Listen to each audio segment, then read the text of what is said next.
This time I'm going to talk about text-based question answering. And this is a transition from, actually, can people see the slides okay, or should I turn off the, okay.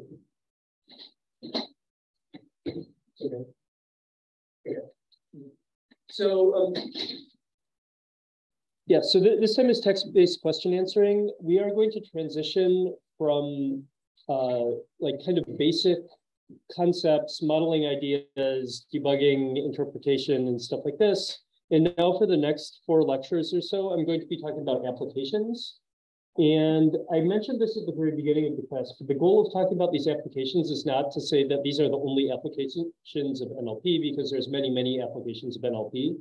But rather, I want to demonstrate some kind of general purpose techniques that are useful for other applications as well, and also give you an idea of what are the considerations that you need to think about when you're implementing a particular application. Like, how do you need to think about evaluation? How do you need to think about, getting data and other things like this? So hopefully this will give you, and modeling, of course, and hopefully this will give you a template for like when you have a new application that you're interested in, how you could tackle those as well. And we have basically 4 examples of these types of applications. So starting out with text-based QA, I'm going to make a distinction between text-based QA and knowledge-based QA. And text-based QA, basically what we do is we read a passage and we try to answer questions about that passage. This is also called machine reading. And this is contrasted to knowledge-based QA, which I'm going to talk about in a later class, where you are matching an unstructured data, in contrast to knowledge-based QA, which we're going to be talking in a later class, we are using an unstructured data source here. So just to give an example, if we ask who is the oldest US president to take office, in text-based QA, what we would do to answer this question, basically we would look at some text somewhere on the internet and find that Biden is the oldest elected president, the first from Delaware, et cetera, and that kind of answers your question here. And then for knowledge-based QA, we might have a structured knowledge base, and it would look maybe like this table here, or maybe it would look like a graph between entities or something else like this. And you can see that this also answers your question. So either way, you could get answers for your question based on knowledge-based QA or text-based QA. Some things are better than others. Like, can anyone think of a reason why we might prefer one over the other? Like, let's say, what's a situation in which we'd like to prefer text-based QA?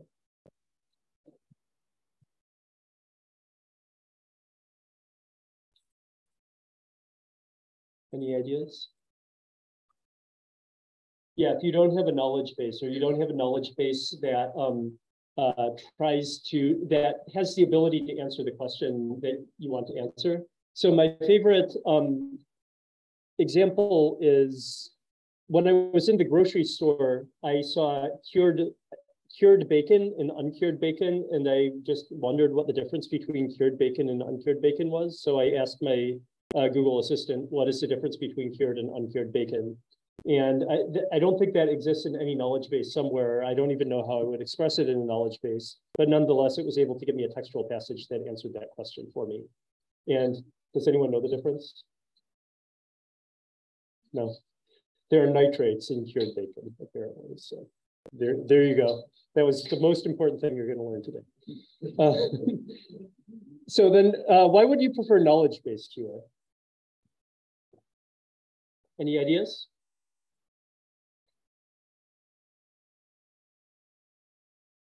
Yeah.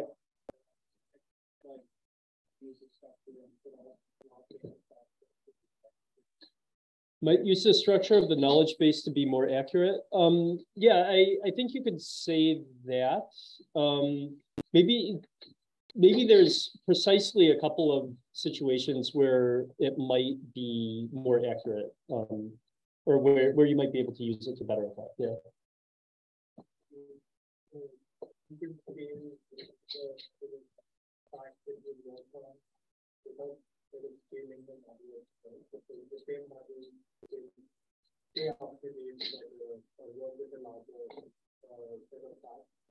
Yeah.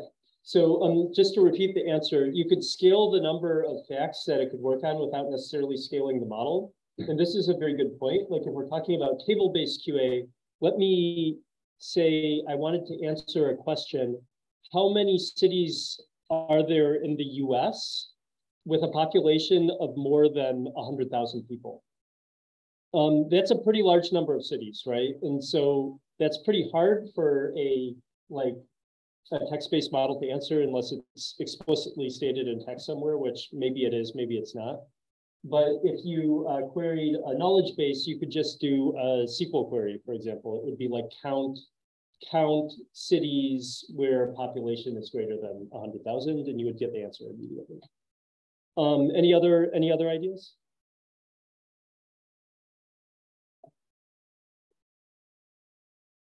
So I can give one other example, which is the moment Joe Biden became president, I think 3 minutes after Joe Biden became president, I asked who is the president of the United States to Google, and it gave me the answer Joe Biden, which is interesting because all of the text on the internet said Donald Trump was the president, right? So they, the only reason why they were able to do that was because they had a knowledge base, and they basically updated the knowledge base immediately after Joe Biden became president. And so they were immediately able to override all of the evidence to the contrary of that question that existed on the internet. So staying up to date is also a very important thing. And also you can think of other things like you could ask who was the president in 1860, who was the US president in 1869? Let's see if that works. Who was the US president in 1869? And so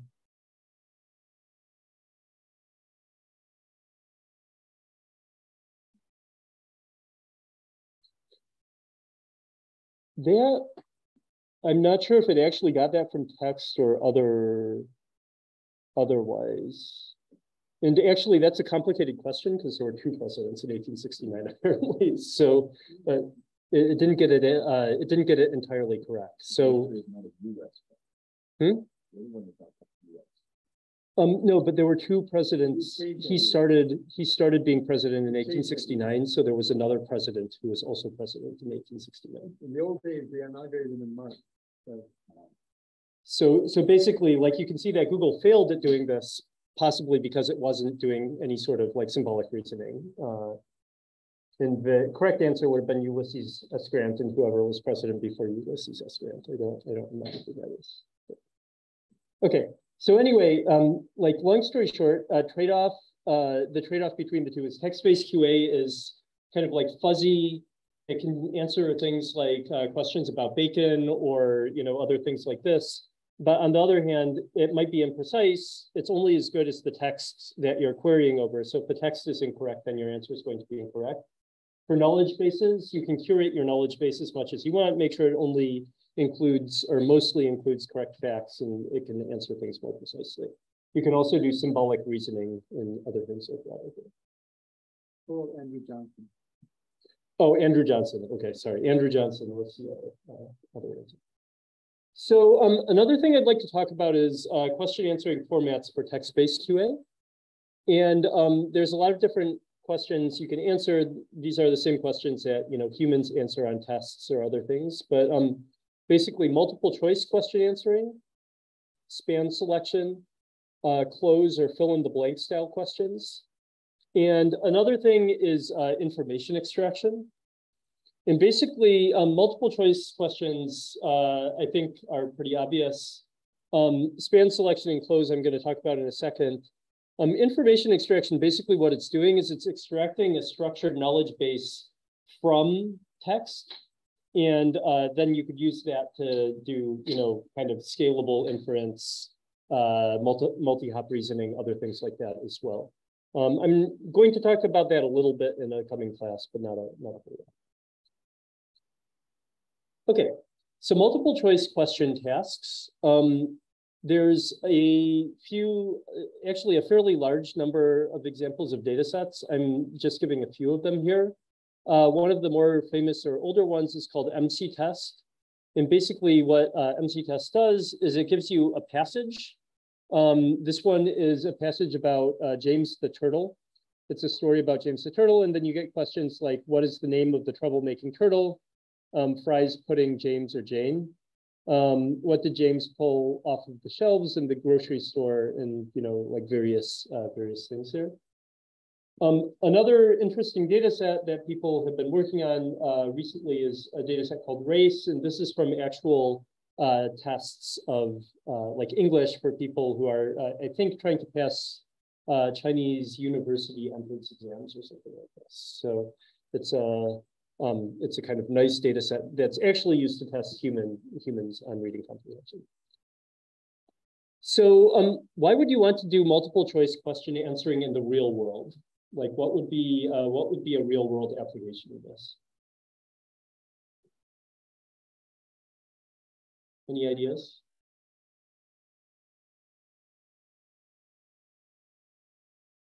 I don't have any either. So this is maybe more interesting from the point of view of querying models for their ability to do something as opposed to actually answering questions. Sure, there may be applications, but it's pretty hard to come up with like really good ones, I guess. Maybe one way you could think of it is like formulating a text classification problem as a multiple choice question. So for example, what is the topic of this document? And then have it answer sports or something else. That might be one example. But in general, I think this is more interesting from the point of view of just understanding how well models work. Span selection. So span selection, the most famous data set here is Squad, which I'm sure a lot of people have heard of. Basically, the way this works is you have a span, and from the span, you're trying to, you have a text, and from the text, you're trying to select a span that gives you the answer to the question. So like what causes precipitation to fall, gravity, what is another main form of precipitation besides these ones, and it's Grapple, which I didn't know about until I read this question. But there's lots of other data sets in this form too, Trivia QA. And so what is a good use case for this kind of question answering?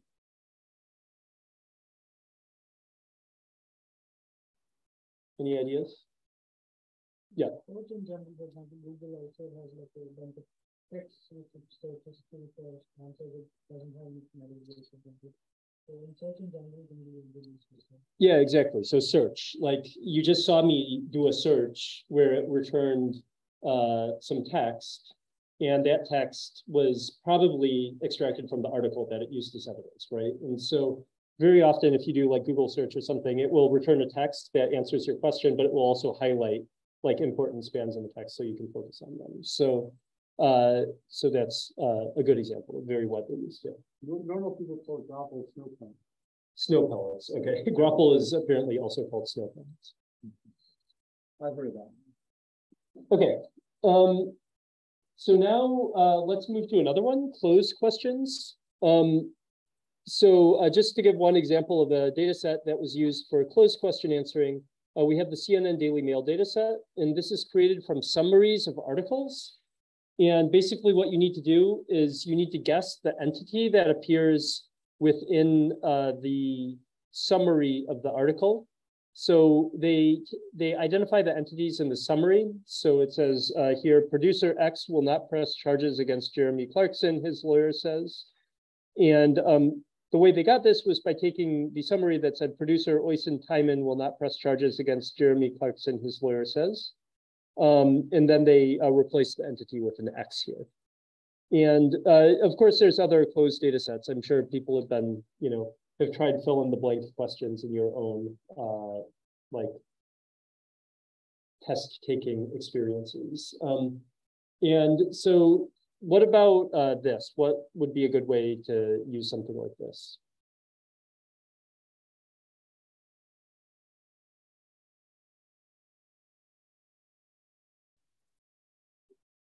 autocomplete. So like filling in the blanks of, you know, a email that you were trying to write or something like that. Yeah, that might be one thing. I think a lot of, yeah, that's a good point. I think it's not entirely clear. People don't ask questions like this that often, but these are very widely used in prompting methods, like I talked about before. So if you can answer these questions well, you could also, you know, do a very good job at answering closed prompts. So that's also a pretty reasonable thing to be doing.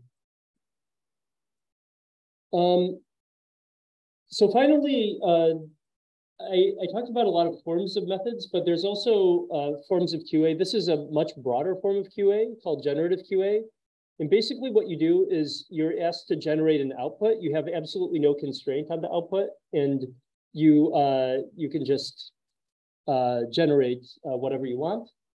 And one example of this is the narrative QA data set. And basically, you're given a story snippet, and you're asked to generate like the answer to a question, which is her son. How is Oscar related to Donna? And it says her son. And here in this story snippet, it doesn't actually say her son anywhere. So it's not just extractive QA, you're actually generating the output appropriately. You could also view this as a type of query-based summarization. And query-based summarization is where basically you have a query and you need to summarize the output and get an answer. One example of this would be like, you have a very long Wikipedia article, and within the Wikipedia article, you want to say, what are, let's say you have a Wikipedia article about a hurricane that just happened, and you want to answer the question about what are the states that the hurricane affected seriously or something like that, or what are the states that the hurricane was over when it was a category 4 storm or something. And if that was the case, then you know, you could take the Wikipedia article and basically summarize it according to a specific aspect. So this, I guess, is maybe obviously useful. Like it's pretty, you know, you can answer just about any question in this way. And in fact, all of the other questions that we had can also be formulated as generative summarization, because you're basically removing all of the constraints.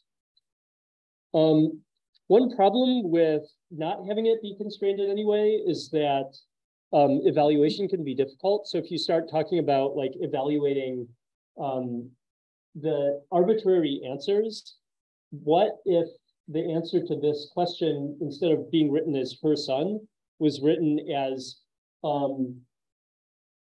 he is her son, or Oscar is Dana's son, or Dana is Oscar's mother. Those are all correct, right? And so how would you tell that one is correct and not the others? So because of this, it's okay to tackle these like tasks, but you need to be aware that the evaluation is going to be as difficult as some other text generation tasks as well. Okay, any questions about this? Cool. So I think one of the things that is worth thinking about whenever you look at tackling a new task like this one, we can think about what is necessary for text-based QA. So what is necessary to solve this task, at least, you know, theoretically? And one of the big things is we must take in extremely large amounts of information in many cases and extract only the salient parts. Like one of the biggest examples that people are doing now is open domain question answering over Wikipedia. So here, the potential text that you could be using is all of Wikipedia. And you ask a question and try to get an answer to it. Like Google, you know, similarly is doing search and trying to take all of the internet and find the answer to questions. So this can be pretty difficult. And in order to do this, the way you tackle problems like this is by coming up with good attention-based models to attend to the appropriate context, or even add retrieval-based models that kind of incorporate search together with question answering. And that's a very big trend over the past maybe 4 years in this area. Another issue is that often it's not entirely trivial to get the answer directly from the text you're working on. So you need to do some sort of multi-hop or multi-step reasoning over the text. And sure, text-based QA isn't the only task where this is necessary, but it's maybe the task where this is most widely tested. So I'm going to talk about that as well.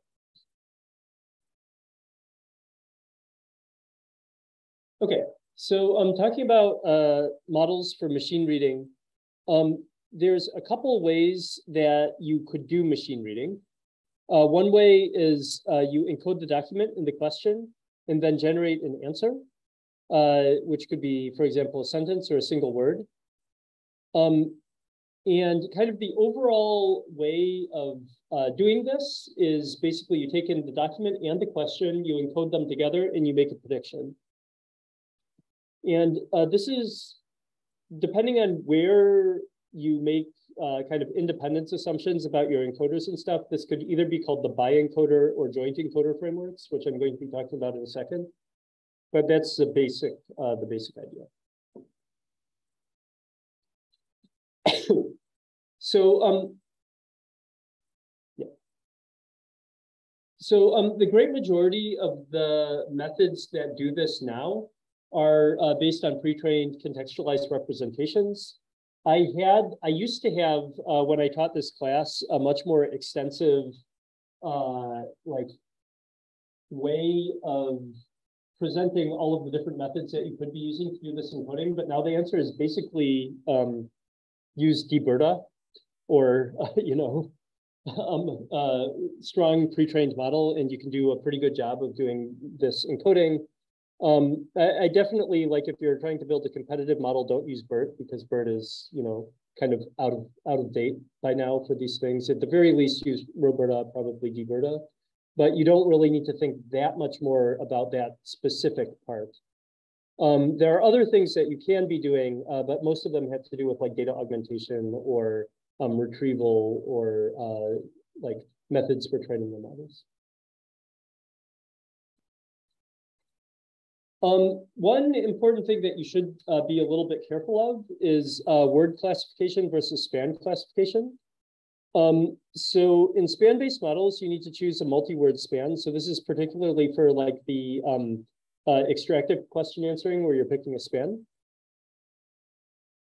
And previous single word machine, So in contrast to models such as NER, there we're trying to choose multiple spans. So like for NER, which, I think, people are starting to work on, we had this like BIO tagging scheme where you predict like beginning, in, and out for each of the spans. But here you only want one span. You don't want many. So in order to do this, normally what we do is we have all of the outputs or all of the possible words. And we can either do a softmax and predict all of the possible, which is the most likely to be the beginning of the span out of all the possible words, or predict what, and then at the same time predict what's likely to be the most possible or most probable like ending span, span end token, and then just pick the beginning token and then pick the end token that's after that. So that's the simplest way to do it. There's other things that you can do, like for example, the same span might appear multiple times. So like precipitation probably appears many times in this document. And then you can like sum over all of the span probabilities for all of the identical spans. So that's another thing you can do.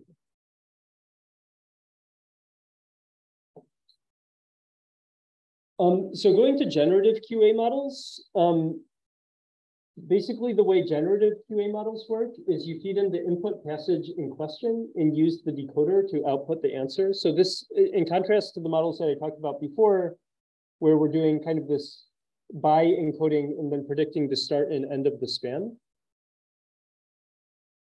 Now we're doing something that's more like a sequence model or a summarization model or something like that. And a really good example of this, which I've used in my own research, I recommend this or something like this as a starting point, is the unified QA model. And basically what they do is they format a whole bunch of different data sets into a basically input-output pairs. And so in doing so, you can take extractive question answering, abstractive question answering, or kind of like what I call generative question answering, multiple choice question answering, and yes/no question answering, and basically treat them all as like a sequence model task. So you take the input and then you just decode the output. Extractive and abstractive, they don't do anything tricky. They basically like just treat extractive question answering as abstractive question answering. So they generate the output. For multiple choice question answering, they take the input and then they give all of the output choices and then they let the model answer out of all of these output choices. And then yes/no, it's basically they output yes or no.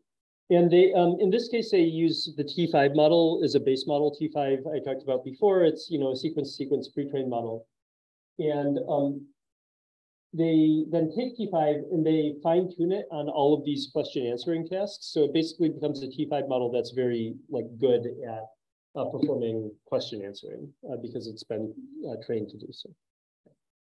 So if you're starting out with question answering, this seems like a pretty reasonable place to start.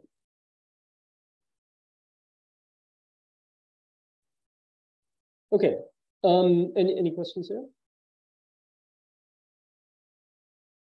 I realize I've greatly simplified this section compared to what I had before, just because there's kind of this convergence of model architectures that happen where now we basically use transformers for most things. So I could talk about other things, but it's probably more important to talk about things like the next section. So retrieval-based question answering models are a really big and important thing recently in NLP, as I said, over the past three, 4 years. And essentially the way they work is you have a two-step process of retrieving relevant passages efficiently and then reading the passages to answer the queries. So you start out with a huge document collection, take your query, do some variety of retrieval, and get passages. Then you take the passages and you run these passages through your, say, DBERTA model, and you generate the answer. And when you do this, the important thing is you could theoretically just run reading over the entire input, like over every single input here. The only reason why you can't do so is because it's too slow, right? So you couldn't, for example, jointly encode the query and every document in Wikipedia every time you wanted to answer a question. So the key becomes, how can we efficiently do retrieval in a nonetheless, effective way, and then do reading after that appropriately. And so there's been a rather wide kind of search of the space of potentially good retrievers for this, because as I said, it's a very important task. And there's essentially three major methods that can be split into two categories, the bi-encoder and the cross-encoder. And within the bi-encoders, there's document level dense retrieval and token level dense retrieval. And actually, sorry, I just realized before I realized I forgot something important, but maybe I'll talk about it in a second. So document level dense retrieval, basically the way it works is you encode a document in query and find the nearest neighbor. And so you take all of your documents in your collection and you turn each of them into a vector. And so you have one vector per document. Then when you actually want to do retrieval, you take your query and you encode the query, you compare it against all of the vectors in the document store, and you find the closest ones. And so if you can find very good embeddings of the queries in the documents, then the closest query vectors to the document vectors will be very indicative that that document is a good one for answering the question. So I realized I actually forgot something rather important, which is I kind of immediately jumped to dense retrieval without talking about sparse retrieval. So the way sparse retrieval works is you have an extremely simple encoder. So instead of using an encoder based on a neural network or something like this, you just have a bag of words encoder, which does something like you have Biden and birthday,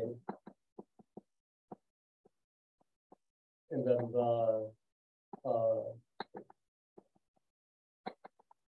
and you encode so that, like, if you have a query that says like Biden birthday or something like that,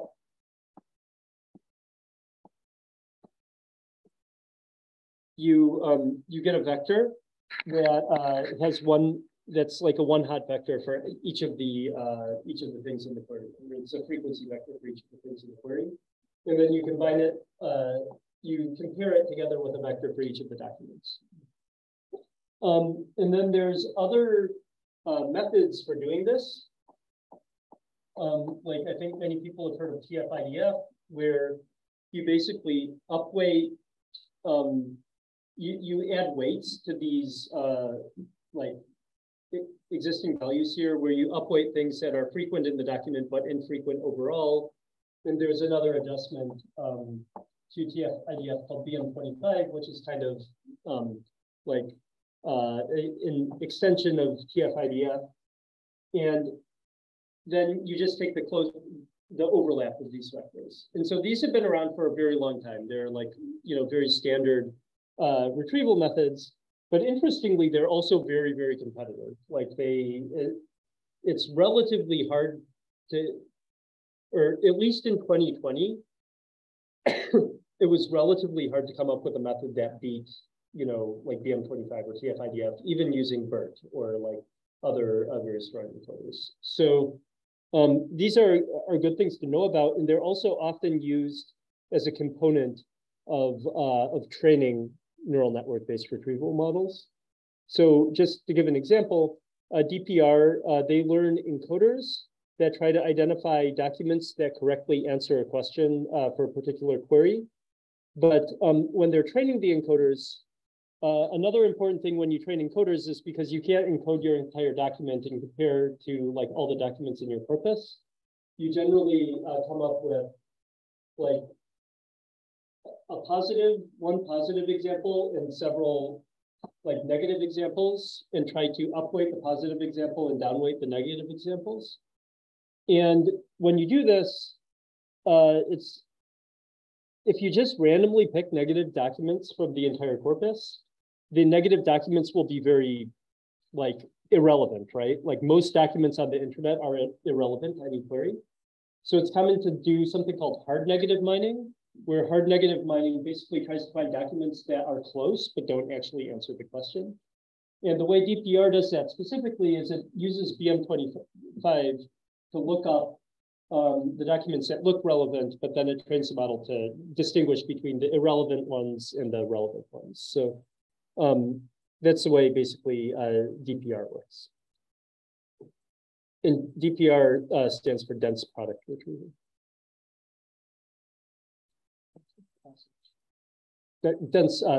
Passage retrieval.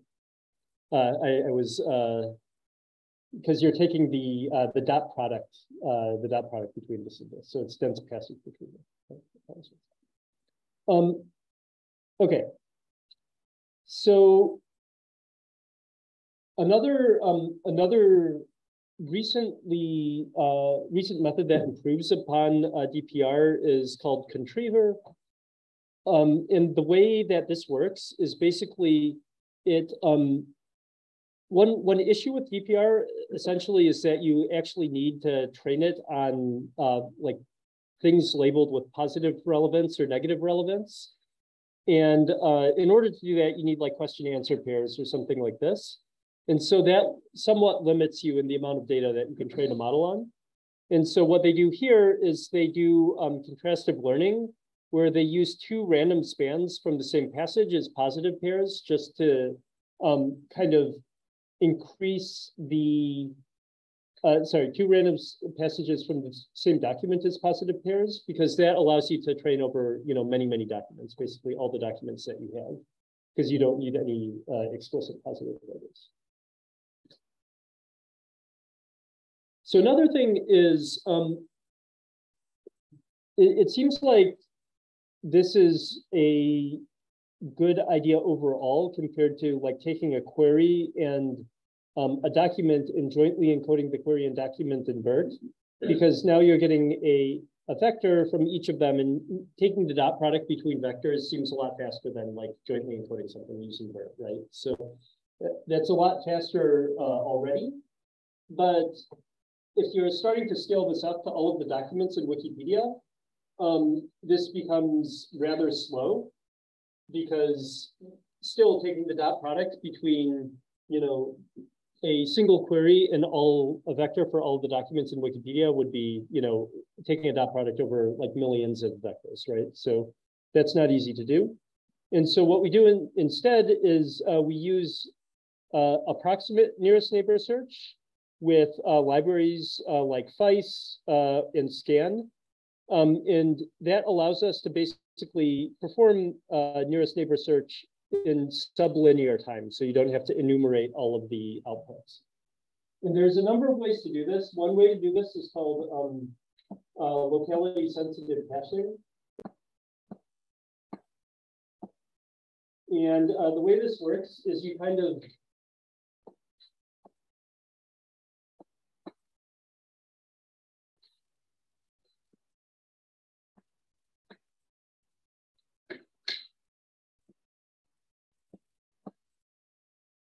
generate like random vectors in the space. And if you get random vectors in the space, let's say we want to encode this, or let's say we want to encode these 2 points, and you see whether the point is on the correct side of the vector or on the wrong side of the vector, and you might get something like this point is on, this point here is on the wrong side of the blue vector, the wrong side of the orange vector, but the right side of the white vector. Similarly for this point. And then this point is on the right side of the blue vector, the wrong side of the orange vector, and the wrong side of the white vector. And so you can kind of give them binary numbers here. And then the things that get the same binary number also tend to be close together in space. So they tend to be nearest neighbors. So this allows you to find things more efficiently, because then you could just like create this many buckets of points and group them all together. Things like that. Another method that is used is you can like group things together and create trees, where you do like a binary search through trees to find like the nearest neighbor. So you have like kind of prototype vectors at each of these points on the trees. So it's not super important that you know the details of these methods unless you're really interested in them. But what you should know is that there are libraries that allow you to do this search for you efficiently, but that they're approximate, they're not exact, and they might make mistakes some of the time. Okay, any questions here?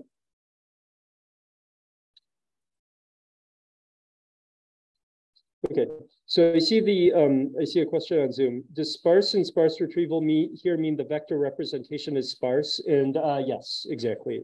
So The reason why this is called dense retrieval or dense passage retrieval is because every single element of the vector has a non-zero value, whereas in BM25 or TF-IDF or something like that, many of the values are zero. Okay, so moving on to the next one. This is a rather recent development, or I guess at least time-wise, it's happened like maybe at a similar time as DPR, but recently I've been impressed by the accuracy of methods like this. And these are token level dense retrieval methods. And what I mean by token level is instead of encoding each document or query as a single vector, you encode each token in the document or query as a single vector. And then you measure the similarity between the tokens and the tokens in your between the tokens in the document and the tokens in the query. And so just to give an example, you take your query, you get the maximum similarity of all of the tokens in the document, or first query token, you get the maximum similarity, second query token, you get the maximum similarity, third token, you get the maximum similarity. You add together to get a score, and then you use this as your retrieval score. And the good thing about this is basically what this does is this makes sure that like every token in your query is covered by the document appropriately. And basically methods like this are kind of state-of-the-art methods with respect to doing retrieval. There's one kind of obvious downside here.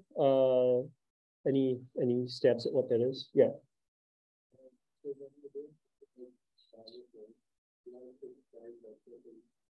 Mm-hmm.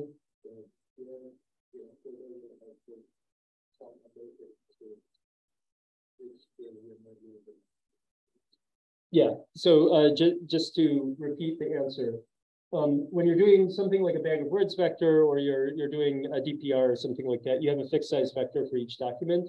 Here, the size scales with the size of the document. So basically the amount of data that you have to store is, hundreds of times larger or something like that.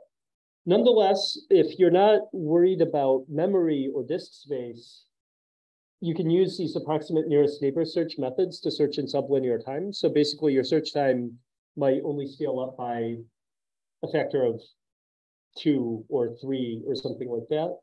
But the amount of disk space that your data store requires, or maybe the amount of memory, if you're holding it in memory, will scale very quickly. So I would suggest using this if you're training over a very large amount of data, or use something like this if you're doing it over a relatively small amount of data, but you really, really want to get good accuracy on your retrieval. Yeah. What are essentially the best methods in terms of like searching documents, for example, to return like the best documents for a given query as well as an answer from those documents? So the best method for searching a document for a given query, I'd say Colbert is up there. I'd say like even now Colbert is one of the state-of-the-art methods for doing document retrieval. For doing a query, I can talk a little bit about that in a second. So another thing is, once you've retrieved a set of candidate documents, it's most common to not use just a single document, but actually use several, like use 10 or 100 or something like this. And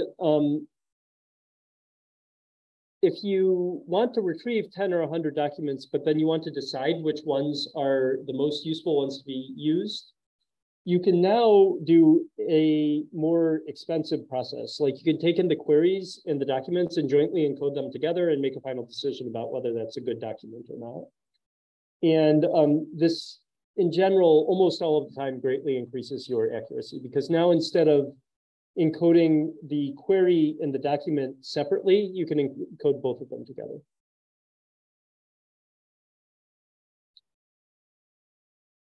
So another thing is currently, kind of the state of the art in many of these tasks is the generative question answering framework that I talked about before. So they treat the QA as like a sequence task. And one benefit of doing something like this is it's actually pretty feasible to jointly train or end-to-end train a retriever and generator. So a very famous model that a lot of people use is RAG, or Retrieval Augmented Generation. And basically what it does is it uses DPR as the retriever and BART as a generator. And so you retrieve a whole bunch of documents. You retrieve a whole bunch of, passages.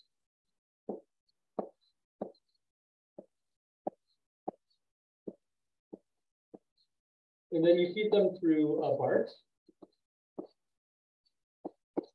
to make a prediction. And BART is another, pre-trained sequence model like T5.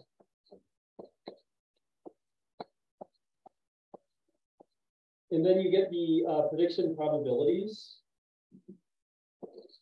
Like, let's say that this one, you get a probability of being correct.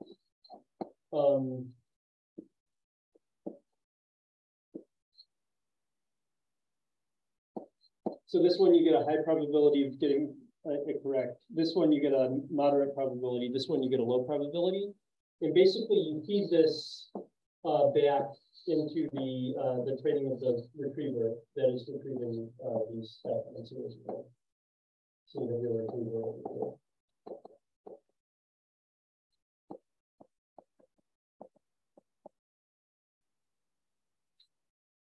So this is like as is shown here, and so this is a basic idea here.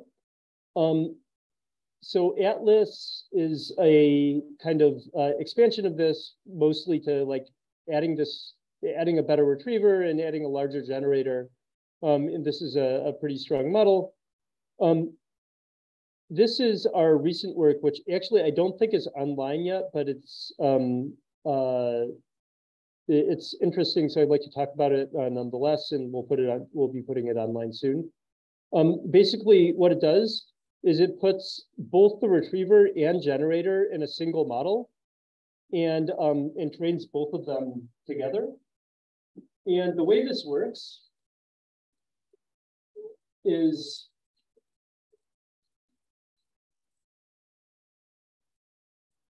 actually, I'm sorry, I forgot to mention one. I forgot to add one very important model that a lot of people are using nowadays.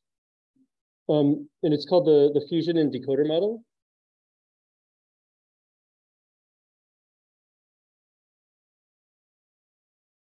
And the way fusion and decoder works is basically summarized by this figure here. You encode the question in passage number 1, question in passage number 2, question in passage N.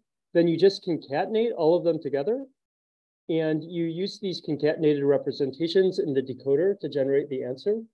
And basically what you're doing is you're taking all of these encoded representations, these were all encoded independently, and you're using them to generate the answer.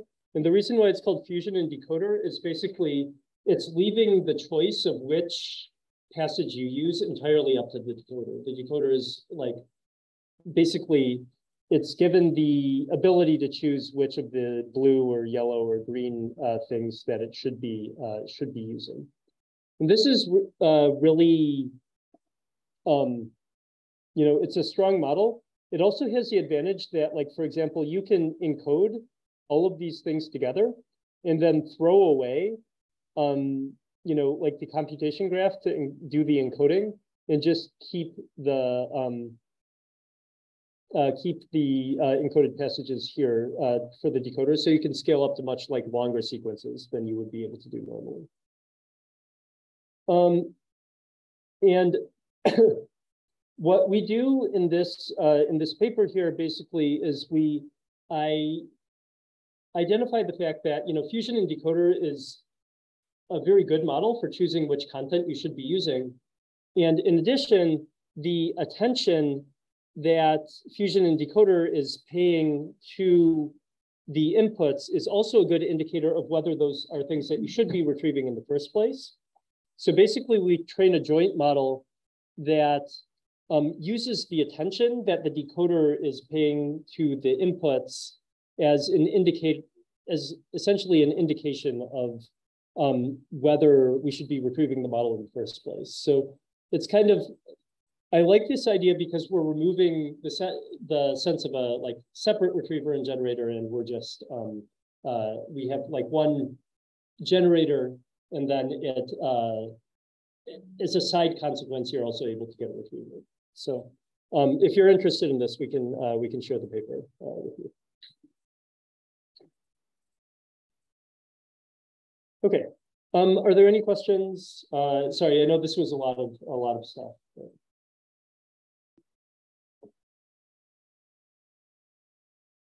Okay, great. So next, I want to go to a very brief aside in retrieval plus masked language models. And one thing that we note is that masked language models can be used to solve close-style questions. And the most famous example, this is kind of one of the first big examples of prompting-based methods, is you write Dante was born in X, and then it outputs Florence. But the problem with this is language models aren't particularly good at capturing factual knowledge, so they make mistakes on these queries a lot of the time. And so what you can do instead is you can combine the two paradigms of retrieval and masked language modeling. And so you start out with a masked question like the blank at the top of the pyramid, and you have a knowledge retriever, and it retrieves some documents, and then you solve the masked language modeling problem with these retrieved documents just added as context. And they trained this model entirely end-to-end, much like the RAG model is trained end-to-end.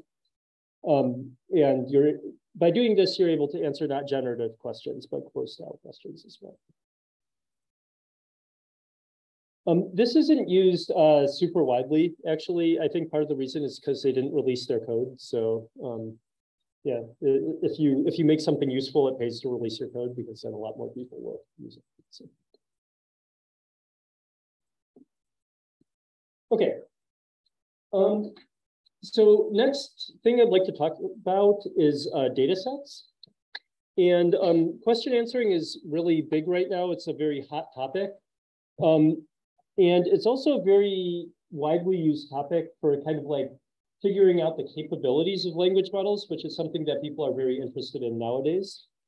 However, one thing you need to be careful about is be very clear that the data set you're using is actually answering the question you're interested in answering. And so all data sets have biases, of course. No matter what the task is, data bias matters. This includes things like domain bias, like being biased to a particular domain, simplifications over the problem that you're actually interested in. And in particular for things like reading comprehension, real large-scale copyright-free data sets are not super easy to come by. And data sets that you kind of create automatically are not vetted, have often not been vetted by humans. So a while ago, there was a data set called the baby data set that was automatically generated using synthetic text aimed at evaluating whether a model can learn certain characteristics of a language. So it had things like trying to capture a single supporting facts, 2 supporting facts, 3 supporting facts, 2 argument relations, other things like this. And there was a problem that papers would evaluate only on this very simplified data set, but then claim about general ability to learn language. This seems a little bit silly, right? Like, why would anybody want to do that? Well, yeah, sure. It seems silly if you think about it in this context, but in reality, we're doing something somewhat similar for a lot of other data sets that we're working on. But it's just a little bit less obvious. So let's look at a few examples where this problem has kind of reared its head. So I talked about the CNN Daily Mail data set, which was a data set created at the very beginning of reading comprehension, kind of like neural reading comprehension literature. So it became very popular very quickly. And the synthetically created data set, like Danqi Chen did a very nice analysis of the data set for CNN Daily Mail and revealed that very few sentences actually required any sort of reasoning, and many were too difficult to handle due to anonymization or wrong pre-processing. So they had this table here, which is like, this data set was supposedly created to learn about reading comprehension, but in reality, only 2 of the examples that were analyzed required multiple sentences. Most of them were exact match or simple paraphrasing, or there was a partial clue somewhere in the document about what the answer should be. And then a full 25% just shouldn't be possible to answer because there was a problem in the data pre-processing, or the answer was ambiguous and you couldn't pull the answer. Like one example is like who traveled to X, and like in reality 3 people traveled to that place, so you wouldn't be able to answer it. Another interesting finding from the machine reading literature, this might questionably be a little bit out of date now, but I think it's still worth knowing about, is sometimes models are very easy to fool. And this is a nice example of that, where they basically added a sentence or word string specifically designed to distract the model to the very end of the passage. And that caused the state-of-the-art models at the time to drop in accuracy from 81 to 46%. So basically what they did is they had a question, which was like, what city did Tesla move to in 1880? And they replaced like all of the entities and the answer, and came up with some completely unrelated sentence, and then they appended this sentence at the end of the passage. And then when they ran the model over the original passage, so the original passage obviously has the answer to the question, they just add one sentence, and that basically halved the accuracy of the model, which kind of demonstrates that the models were paying attention to like very spurious clues in the data.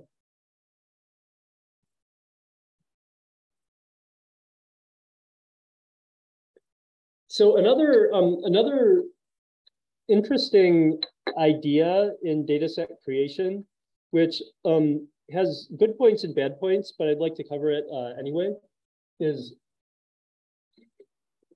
adversarial creation of new datasets.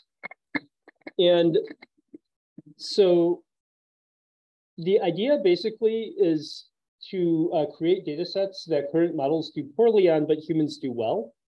And the motivation for this is if you create a data set that's meant to test some particular phenomenon, you might accidentally create a data set that has these sorts of spurious correlations that make it very easy for a model to answer the questions without handling the thing that you want to model.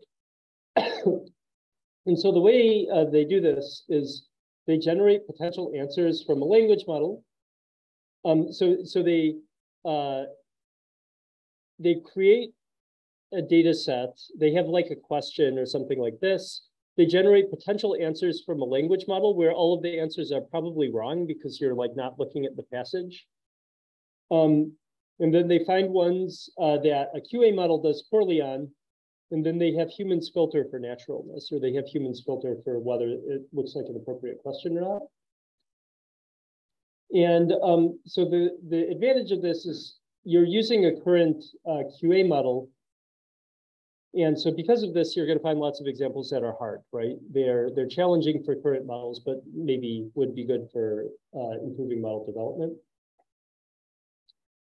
However, one problem, I've looked at that actual created data sets in several cases. And if you look at them, they actually don't necessarily look super natural, I guess, like despite the fact that you have the humans filtering for naturalness. And the examples can be like essentially artificially hard or noisy or not representative of the things that people are actually going to ask. So basically, like what you can see from all of these things is, you know, people are creating lots of data sets to handle these tasks, but it's hard to create a good data set, right? So what can we do? What is a suggestion of a thing we can do? One suggestion is to try to go back to basics. So go back to the problem that we actually want to be solving. And the problem we actually, you know, if you're interested in building a question answering data set, the problem you're actually interested in solving is answering questions that people actually ask, right? And so this seems pretty straightforward, but actually there weren't a whole lot of data sets that reflected this well and were large. Until this natural questions data set. And the way it works is basically they created questions naturally from search logs. So they just took a search log, pulled out a whole bunch of questions, and then they used crowd workers to find corresponding evidence for the question. So they gave them to crowd workers and said, please go and answer this question. And some examples are like, what color was John Wilkes Booth's hair? John Wilkes Booth is a Wikipedia page, and then they found like jet black. You know, can you make and receive calls in airplane mode? And the answer is no, and other things like this. They also had examples where the crowd worker wasn't able to find the answer. And so they came up with like a passage that kind of looked relevant, but didn't actually have the answer in it. So in this case, the answer is no. So this is a really nice data set. And I would encourage you, if you're thinking of creating a QA data set or something like this, to try to think, is there a place where I could get natural questions? And sure, you know, this data set was created by Google and they had access to search logs, but with a little bit of creativity, you might be able to come up with them yourselves. Okay, any questions about this part? I can just give another example. Like when we created a data set for natural language to code generation, the way we did this was by crawling questions on Stack Overflow and getting the corresponding code from the questions on Stack Overflow. And their Stack Overflow also, you know, are natural questions that people are actually asking. So you can think of like, what sites do I have access to that where you can get natural questions? Yeah. Because of creating a data set like this, what are the metrics that you measure your generated questions in? How they work? If you're creating a data set like this, what are the metrics that you could measure the generated questions on to see how good they are? I guess, well, I can say a few things. I mean, like from my point of view, if it's a question that somebody's actually asking, then it's probably like somebody actually wanted to know the answer to it, then it's probably a good question. Even if it's completely ungrammatical or short or vague or ambiguous or something like that, you know, it's probably still a quote unquote good question. It might be a question that you would need like conversation to handle or something, which is a different story, but there's that. Another thing is like when we created the Stack Overflow data set, we took more frequent questions or more frequently viewed questions just because we thought those ones were more important. But you also need to be careful not to bias your distribution and make it so that it's only frequent questions, because then you might not be able to answer the like infrequent questions, which might come from a different distribution. So like, I guess it's a good question, but I don't have a very like crisp answer for that. Okay. So the final thing I'd like to talk about is multi-hop reasoning. I might not get to the end of this section, but that's okay. So multi-hop reasoning, very often you won't be able to answer the question from only a single passage. And it might become more clear. It might become clear that more information is necessary post facto. So this is a very simple example from the baby data set, but you have like John went to the hallway and John put down the football. Where is the football? And this is, you know, in order to solve this, you might need to attend to football and then attend to John and find that John is like essentially in the hallways. So this is trivial if you're doing it within, you know, only a single passage, like all strong pre-trained models would be able to solve this question now. The more difficult thing is like, what if it appears across different passages, or even within the same document, what if the information you need is in very different places? So there's quite a few multi-hop reasoning data sets. They're often labeled with supporting facts to demonstrate that multiple steps are necessary. So one very famous example, this is something called hotbot QA. And for example, the question might be, what was the former band of the member of Mother Love Bone who died just before the release of Apple? And they basically have like a list of all the supporting facts. They allegedly say you need 1, 2, 3, 4, 5 different sentences to answer this this question correctly. However, there's an interesting thing where like a couple papers pointed out that you actually don't need the multiple examples and you can just retrieve, if you successfully retrieve just like one of the 2 passages, you can do a pretty good job at answering these questions also. Another kind of interesting paradigm that also fits within this multi-hop reasoning is question answering in context. And this answers questions in a sequence, so context from the previous questions might be used in the next answer. So essentially, it's kind of like also a conversational question answering task. So if you have, what is the origin of Daffy Duck?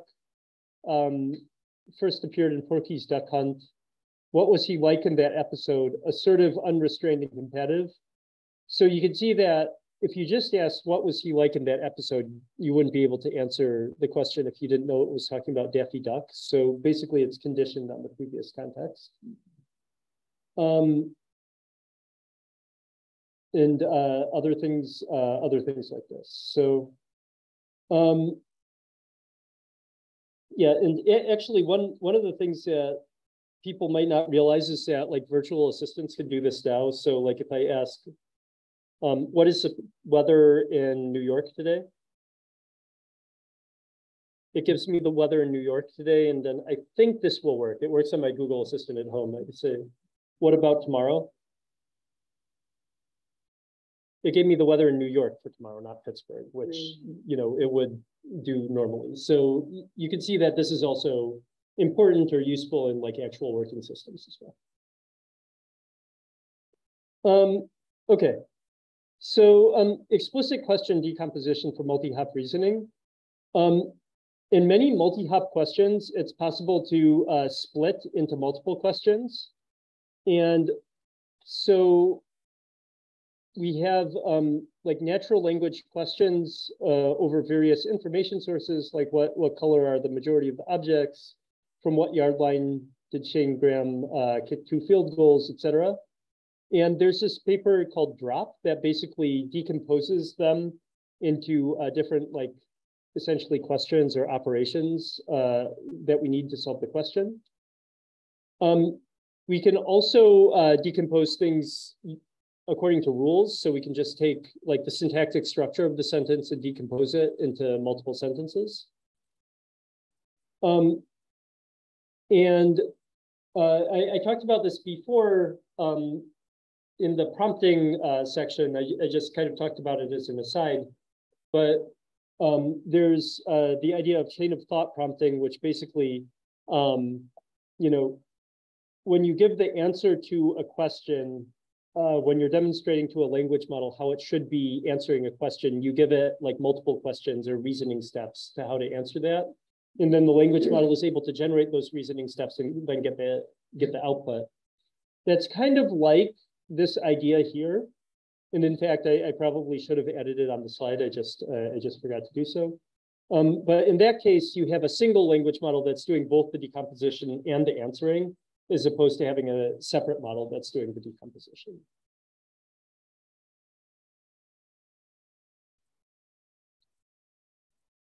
Okay, any questions about these so far? All set? Okay. So another thing is memory networks. In memory networks, I might actually just skip to this slide because it's maybe a better demonstration of how we do it now. But memory networks, essentially what they do is they have their own data store, and they retrieve a few parts of the data store, and based on the few parts of the data store, they make next predictions. And you can also do this in multiple steps. So you basically, you encode the input, you retrieve things from the data store, then you can retrieve things from the data store, re-encode the input, then re-retrieve things. So it's like retrieve, encode, retrieve, encode, retrieve, encode, retrieve in this kind of iterative process. And another interesting thing about memory networks is you can also add like writing capabilities. So you can write to the memory network or read from the memory network. And I think this is kind of interesting as a more like general purpose method for thinking about how to do multi-step reasoning. It's not like super in favor at the moment, I think. Like there's not a whole lot of people working on these style of models. But I think given how important we have seen retrieval of individual textual examples is, this might be a good approach to doing more complicated things in the future. And maybe, for example, creating an agent that reads a whole bunch of text, saves it to appropriate places in its memory, looks it up, does reasoning, multi-hop reasoning, or other things like that. So I think it's an interesting, an interesting topic to be aware of. That sounds like something that you might want to try.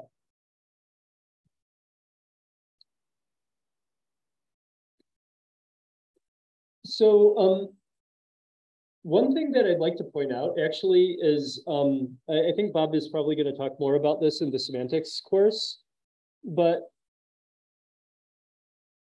current models are not particularly good at certain varieties of multi-hop reasoning. Like, I don't know of any model that could accurately, for example, read a whole passage.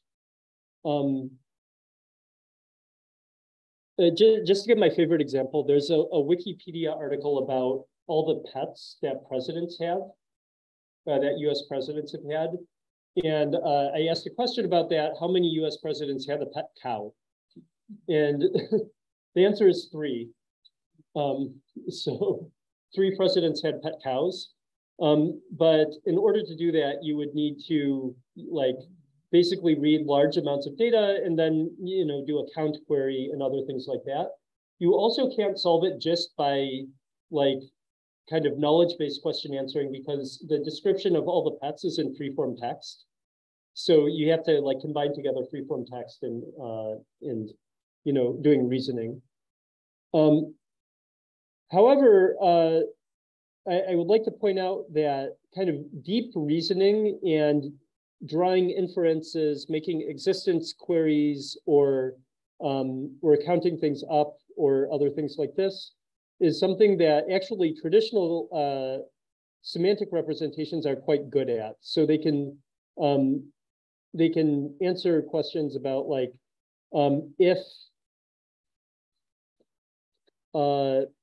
If all students at CMU have passed courses or have passed the TOEFL test or have like a reasonably good score on the TOEFL test, and the TOEFL test like measures these abilities, is there at least one student in CMU who doesn't have this ability or something like that? That's something that I feel like could throw a standard model off, but would not throw one of these semantic reasoning models off. So there's a lot of depth in this about like exactly how they solve the planning and the reasoning within these models. And most neural networks are kind of doing a rough approximation of this. And so this is a good reference. Bob's class is also going to be a good reference. But if you're interested in like thinking seriously about reasoning, I think it would be worth, even if you're not going to implement these methods, know the problems that they're trying to solve and the things that, the capabilities that existing semantic representations have. Another example that neural network models are not very good at is numerical calculation. And so it's very easy to get a neural network model to make a mistake, like say there were five boys in the room and 3 girls in the room, 3 boys left. How many people are in the room? And it will answer 3 because you said 3 twice in the sentence. And so it seems reasonable to repeat that again.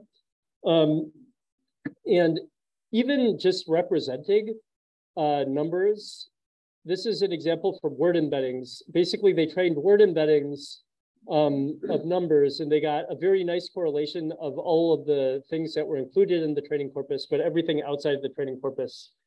They tried to take the word embedding and regress to the numerical value. And everything that was included in the training corpus, they got, a good regression value, but everything outside of that, they did poorly. So basically, you can see the model's not extrapolating. So another thing that some people do is they do machine reading with symbolic operations. So basically, the idea is you have a machine reading model, but you also add the ability to do some sort of symbolic calculation. So they basically add a thing where you have a multi-step process of, for example, identifying spans and then applying something like subtraction or addition or other things to the spans that were selected. And this is a paper that uses something called like neural module networks to do this, and they apply various operations like a find operation, a filter operation, a find max num operation, relocate operation, and other things like this. So I think this is an interesting paper to see. If I were redoing this paper now, what I would do instead is I would ask my large language model to generate like a program or something like that over the data and the input, and then execute the program, and then maybe continue based on that, because there's a lot of engineering that went into creating this model that I think maybe is less relevant now. But I still think the general idea of incorporating symbolic execution is interesting. And there's also some recent papers that like train large language models to query the web and other things like that, which I guess is maybe a similar thing to this.